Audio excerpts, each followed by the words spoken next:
we also have a special guest with us today, and she is a well-known author, keynote speaker, and so much more, and her name is Joan Borysenko. How many of you know of Joan? Okay, so I'm going to read to you a very short bio. You want to know more about Joan, go to her website. But Joan is a PhD, Harvard-trained cell biologist, a licensed psychologist, and a spiritual educator. She's a pioneer in mind-body medicine and psychonumerology. Did I say that right? That's a word like this long. Close enough. She's president of the Mind Body Health Sciences, LLC, and a New York Times bestseller author of 17 books. 17 books. She's a distinguished pioneer in integrative medicine and a world-renowned expert in the mind-body connection. Her work has been foundational in international healthcare revolution that recognizes the role of meaning and of the spiritual dimensions of life as an integral part of health and healing. I met Joan at the Big Sky Retreat probably in 2018, maybe that was the year, and found out from Karen Drucker that Joan lives in town. So I made the call or an email, and voila, Spirit said yes. So we are so excited to have you here. Thank you. And Gordon, her beloved partner. So thank you both for joining us today. I have to say, it feels like coming home. One of my best friends in this whole world is Karen Drucker. And hearing her music as we came in is wonderful. And hearing you two, how wonderful to have such great musicians with such great heart. Absolutely fantastic, because I think music is one of those things that a disease like cancer and not be able to afford to come for treatment, or if you're the family, to be with the person. That's something, it's a little thing in our own corner of the world that's a big thing that we can help with. And I really, Rev Liz, I just love the love and action of this church to sit there and see, now I'm going to cry, to see all the good community things that you're doing is great. And I am celebrating this community and congregation. You are so fortunate to be here in Santa Fe, to have Rev Liz. My God, she's fantastic.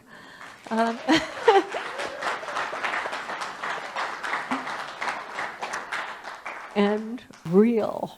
And that's it. If we can all be real with one another, these are difficult times. We all know this, and we don't have to enumerate the variety of difficulties facing us. But in terms of resilience, more than anything else, we need the shelter of one another.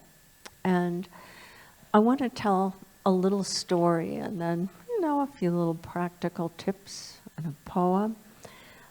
When you spoke, Bob, I thought about what it was like when my father got cancer. I was at that time, I must have been around 30. I was an assistant professor of cell biology at Tufts Medical School, and my field was cancer research. And it was a field that really excited me because I love science. I love all of the molecular ways that actually, to me, are divinity. To see, oh my God, how beautifully the human body is crafted, how remarkable the energy and the levels of symmetry and harmony that create the physical part of our existence, the emotional part of our existence. So I was happily doing that, and then my dad got cancer, and very long and sad story, kind of short, he was given a drug that made him mentally ill. It created a manic psychosis.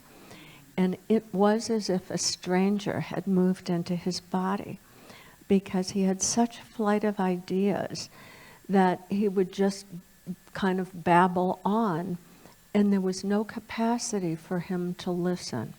There was no presence. All of that was gone. And back then, let's see, this, my goodness, this would have been, maybe 1975 or 6, long time ago.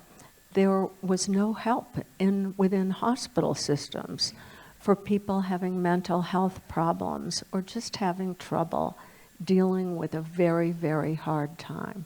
No help for the families and no help for the people. And what happened to my father was he had to have surgery. And so they took him off the drug that was creating the mental problems. And it was amazing. Within days, there he was back again.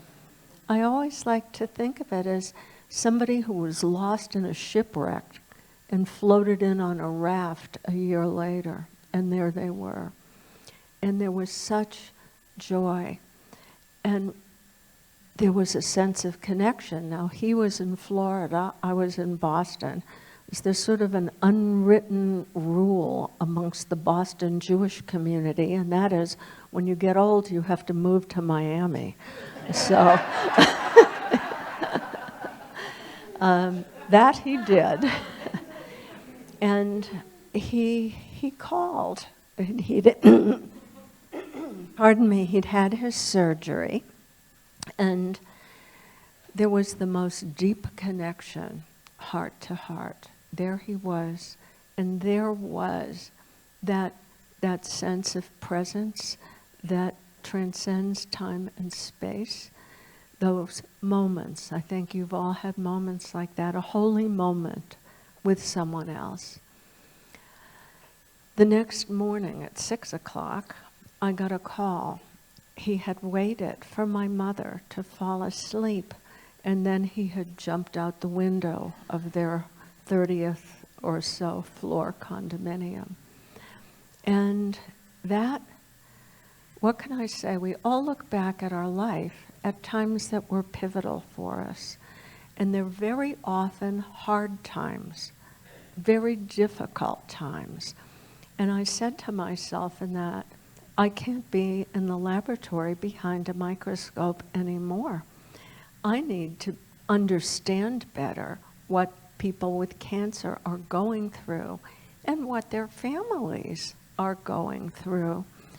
And I just felt, ever feel a calling? You just know you got to do something, even though you do not know how. You have a powerful dream, and there is no immediate course to manifest that dream.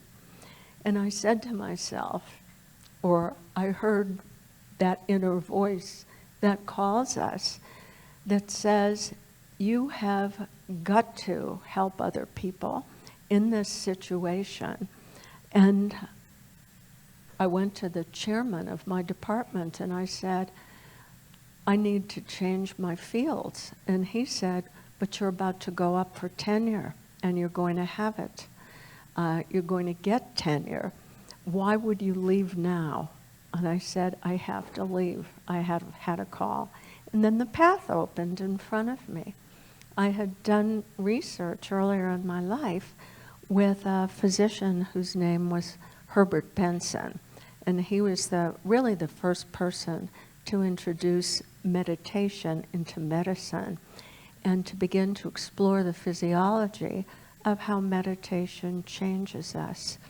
How when we can turn down that inner voice that always is reading us the riot act, you're not good enough, the world is coming to an end, there's no hope for this relationship, whatever the riot act is that we're fixated on, that of course we can give into that, or we can realize, oh my God, all these tensions of life, if we work with them, if we just stay present to them, and if we feel the dream of something we can do to help in our heart, they just become guideposts for empowerment, that all the difficulties in life are there to strengthen us in some way.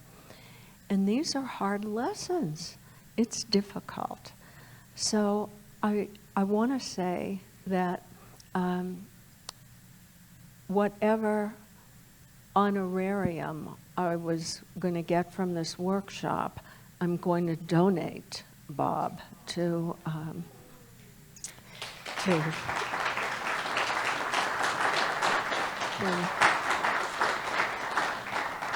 and that's what we can do when the going gets tough. We can support one another, we can help one another, and live in the shelter of one another. Another just couple of things that come to mind to say is that we all go through times of endings and beginnings in our life, and we all go through hard times. I look back now at my father's death. It was an ending, and a very difficult one, but it was also a beginning.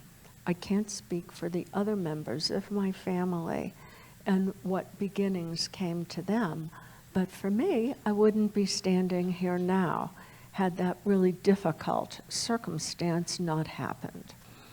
And what happens when the world seems to be coming to an end, as it certainly often does?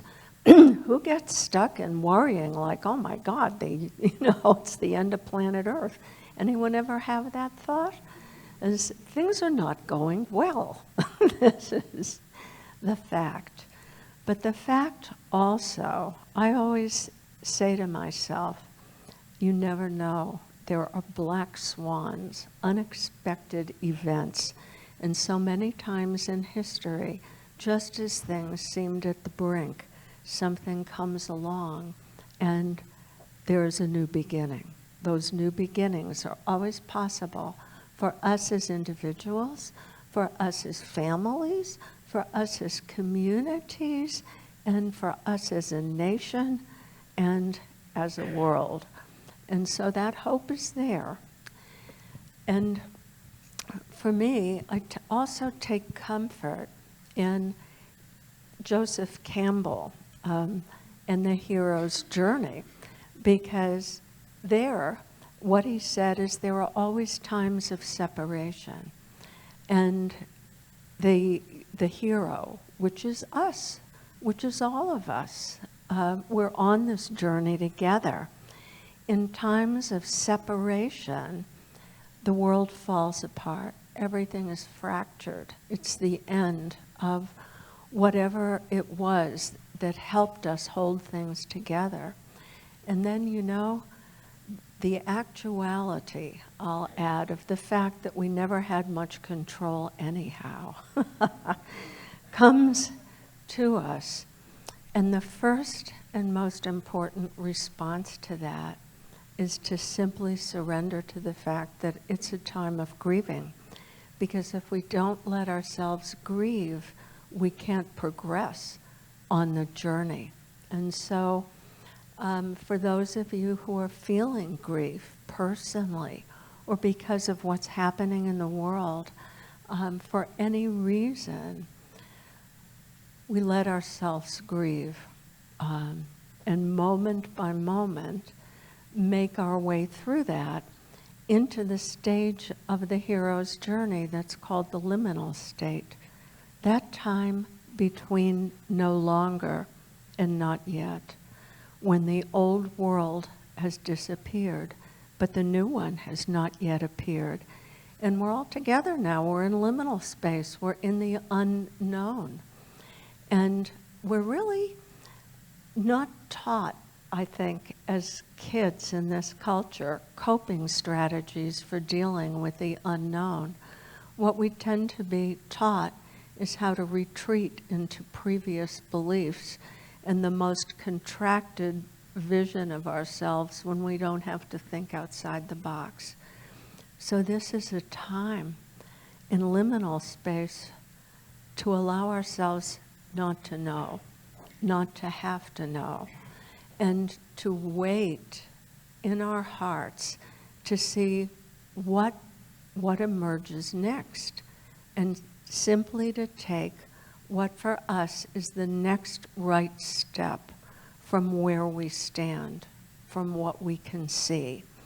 And that's not such an easy thing, but that's the spiritual journey. That's what we're here to do, to say, okay, for me, I'm not in control of the whole show, but I'm in control of my attention. I can be mindful, I can notice what's happening, and I can take whatever the little step is into that opening with a sense of faith. And the sense of faith, of course, is something good is there. The journey is real. Everything is divine. It is all there. And I think also in this liminal state, we have to have a sense of humor, don't you? Without that, we need the shelter of each other. We need to laugh. We need to be able to admit our mistakes. And we need to allow ourselves to be ourselves. So I'm almost at the end because I'm looking at the time here. But I have something that's been very helpful to me through liminal time. And basically, if you look at your life, you're always in liminal time. You, in some parts of your life, will always be reaching the third phase of the hero's journey, which is the return transformed. And that's wonderful. And we have to dwell on those times too, the times when, my God, I've had a transformation. I've felt a deep spiritual sense of belonging and connectedness, because in other parts of your life, oh my God, the journey is separation again, liminality again. All of this is happening all the time for all of us. And so someone once told me about a teaching. Actually, I originally heard this from Cynthia Bourgeault. You know Cynthia's work? She's remarkable. She's been working a lot in the last years with Richard Rohr, right, in Albuquerque. But she's a wonderful spiritual teacher. And somebody had told her, we all, at times, are our most contracted, fearful self. Face it, it's not going to go away, We all know that place. And at other times, we're like our most expansive, open, connecting self. So I sort of see that in my mind as aligned from 0, contracted, to 100% present, open. And I'll often just notice my state without saying, you should be in a better state. What's wrong with you? It's like all this spiritual practice for nothing. You've written 17 books and you're feeling like this, you jerk. So we've all been there. So instead of that, I've decided it's better to say, I am right now experiencing contraction. I'm like at 12%. This is not good. I'm stuck in judgment, but it's not bad either. It's just what is. And if I can allow myself to feel what I'm feeling and realize these feelings, like everything else, will also pass.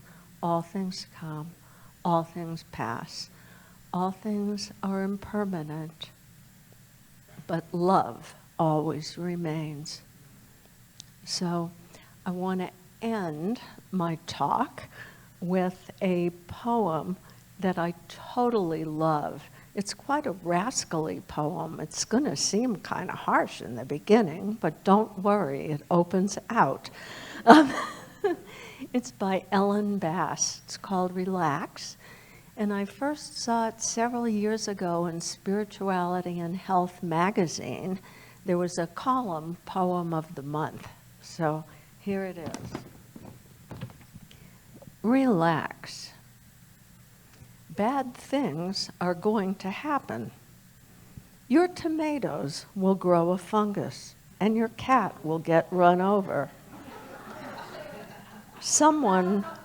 Someone will leave the bag with the ice cream melting in the car and throw your blue cashmere sweater in the dryer. Your husband will sleep with a girl your daughter's age, her breasts spilling out of her blouse. Or your wife will remember she's a lesbian and, and leave you for the women next door. The other cat, the one you never really liked, will contract a disease that requires you to pry open its feverish mouth every 4 hours. Your parents will die. No matter how many vitamins you take, how much Pilates, you will lose your keys, your hair, and your memory. If your daughter doesn't plug her heart into every live socket she passes, you'll come home to find that your son has emptied the refrigerator, dragged it to the curb, and called the used appliance store for a pickup. Drug money. There's a Buddhist story of a woman chased by a tiger. When she comes to a cliff, she sees a sturdy vine and climbs halfway down. But there's also a tiger below, and 2 mice, one white, one black, scurry out and begin to gnaw at the vine. At this point, she notices a wild strawberry growing from a crevice. She looks up. She looks down at the mice. Then she eats the strawberry. So here's the view, the breeze, the pulse in your throat. Your wallet will be stolen. You'll get fat. Slip on the bathroom tiles of a foreign hotel and crack your hip. You'll be lonely. Oh, taste, how sweet and tart the red juice is. How the tiny seeds crunch between your teeth. Thank you.